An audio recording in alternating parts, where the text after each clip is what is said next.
सदियों पहले की बात है। हिमालय के घने जंगलों में हाथियों की दो खास प्रजातियां पाई जाती थीं।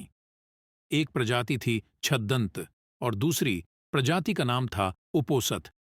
इनमें से छद्दंत प्रजाति काफी मशहूर थी। विशाल छह दांतों की मौजूदगी के कारण ही इन्हें छद्दंत के नाम से पुकारा जाता था। इन हाथियों का सिर और पैर किसी मणि की तरह सुर्ख लाल दिखाई देते थे। इन छद्दंत हाथियों का राजा कंचन गुफा में रहा करता था। उसकी महासुभद्दा और चुल्ल सुभद्दा नाम की दो रानियां थीं। एक दिन हाथियों का राजा अपनी दोनों रानियों के साथ पास के एक सरोवर में नहाने के लिए जाता है। उसी सरोवर के किनारे एक पुराना विशाल वृक्ष लगा हुआ था। उस वृक्ष पर लगे फूल बड्ढे ही खूबसूरत और मनमोहक खुशबू वाले थे। गजराज ने खेल खेल में अपनी सूंड से उस वृक्ष की एक डाल को कसकर हिलाया। इससे डाल पर लगे फूल महासुभद्दा पर झड्डाने लगे और वह गजराज से बहुत प्रसन्न हुई।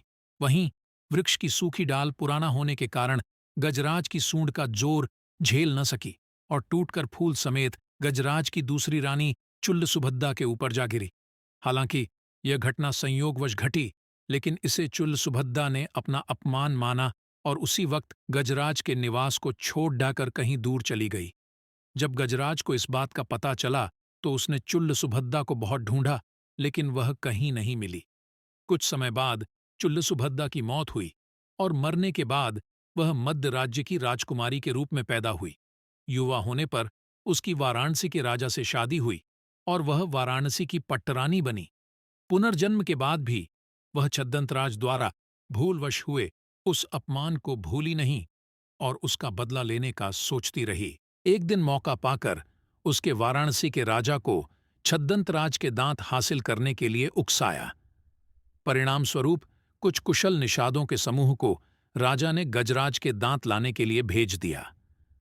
गजराज के दांत लाने के लिए रवाना हुई टोली का नेता था सोनुत्तर करीब 7 साल का सफर तय करके गजराज के निवास पर पहुंचा। उसने गजराज को पकड़ डी आंजने के लिए और अपना शिकार बनाने के लिए उसके निवास से कुछ दूरी पर एक बड्ढा गड्ढा बनाया। गड्ढे को छिपाने के लिए उसने उसे पत्तियों और छोटी लकद्दियों से ढक दिया और खुद जाद्दियों में छिप गया। जैसे ही गजराज उस गड्ढे के करीब आया तो सोनुत्तर ने विष बुझा तीर निकालकर छद्दंतराज पर निशाना लगा दिया। तीर से घायल होने के बाद जब गजराज की नजर जाद्दियों में छिपे सोनुत्तर पर पड़ी तो वह उसे मारने के लिए दौड़ा। ऐसे ही मज़ेदार कहानियों के लिए चैनल को सब्सक्राइब करें।